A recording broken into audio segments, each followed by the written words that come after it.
ரயில்களில் பெண்களுக்கான பாதுகாப்பை அதிகரிக்க வேண்டியது அவசியம் என்பதே பல பெண்களின் கருத்தாக இருக்கிறது. ஜோலார்பேட்டை சம்பவத்தை அடுத்து பெண்களிடம் இது குறித்து கேட்டபோது அவர்கள் அளித்த பதில்களை தற்போது பார்க்கலாம். இப்போ வந்துட்டு அதிக வன்முறைகள் நடந்துட்டு தான் இருக்கு எல்லா இடத்துலயுமே. அதனால பாதுகாப்பு ரொம்பவே முக்கியம்.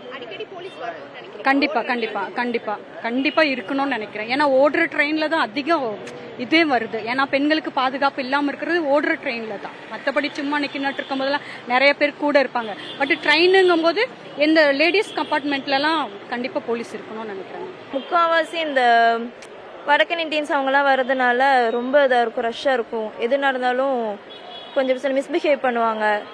ஸோ அந்த மாதிரி இதெல்லாம் பிரச்சனையெல்லாம் இருக்கு. போலீஸ் அப்படி ஒன்றும் வரல. இல்லை இல்லை இல்லை. ஒவ்வொருத்தர் தனியாகவும் போகிறாங்க, அவங்களுக்கு கொஞ்சம் பாதுகாப்பு வேணும். இன்னும் கொஞ்சம் அதிகமாக பாதுகாப்பு வேணும். லேடிஸ்க்குங்களுக்கு கொஞ்சம் அதிகமாக வேணும். இப்போ அங்கங்கே இருக்கிறாங்க.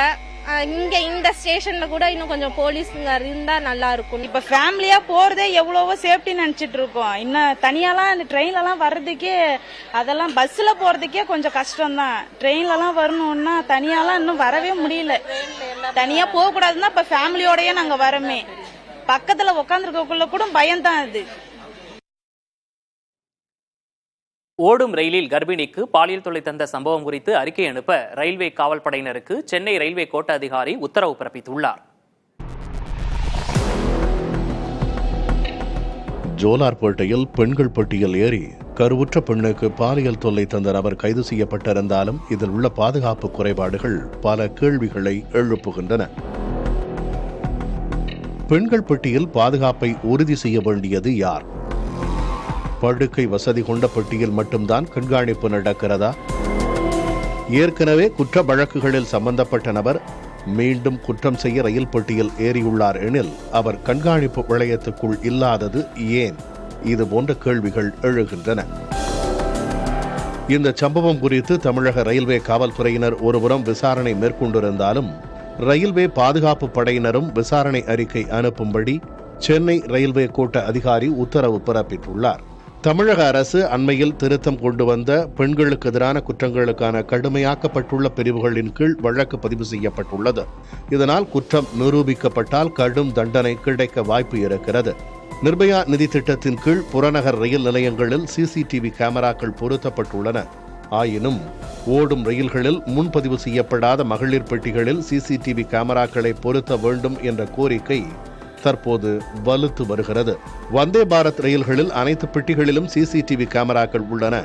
அதேபோன்று கேமராக்கள் தேவை எனவும் பயணம் செய்யும் பெண்கள் தெரிவிக்கிறார்கள். மகளிர் பெட்டிகளில் மகளிர் காவல்துறையினரே பாதுகாப்பு பணியில் ஈடுபடுவதற்கான ஆலோசனை நடைபெற்று வருகிறது. விரைவில் இதுகுறித்த அறிவிப்பு வெளியாகும் என்கிறது தெற்கு ரயில்வே. இதுகுறித்து தெற்கு ரயில்வே அதிகாரிகளிடம் கேட்கும் பொழுது RPF விரிவான அறிக்கையை சமர்ப்பிக்கும்படி உத்தரவு பிறப்பித்திருப்பதாக தெரிவிக்கிறார்கள். GRP என்று சொல்லக்கூடிய தமிழக காவல்துறை தற்போது வழக்கு பதிவு செய்து புதிதாக கொண்டு வரப்பட்ட பெண்களுக்கு எதிரான அந்த சட்டத்தின் அடிப்படையில் வழக்கு பதிவு செய்து விசாரணையை மேற்கொண்டு வருவதாகவும், அதே போல ஏற்கனவே ரயில்களில் பாதுகாப்பை பொறுத்தவரை ஓடும் ரயில்களில் தொலைதூர பெட்டிகளில் படுக்கை வசதி கொண்ட பெட்டிகளில் மட்டுமே தற்போது ரோந்து பணியில் RPF இருக்காங்க.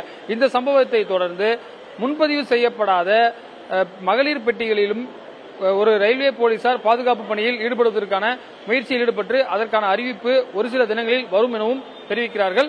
குறிப்பாக வந்தே பாரத் போன்ற ரயில்களில் சிசிடிவி கேமராக்கள் இருக்கின்றன. வரக்கூடிய காலங்களில் அனைத்து மகளிர் கோச்சுகளுமே சிசிடிவி கேமரா வைப்பதற்கான முயற்சிகள் எடுக்கப்பட்டு வருவதாகவும் தெற்கு ரயில்வே தெரிவிக்கிறார்கள்.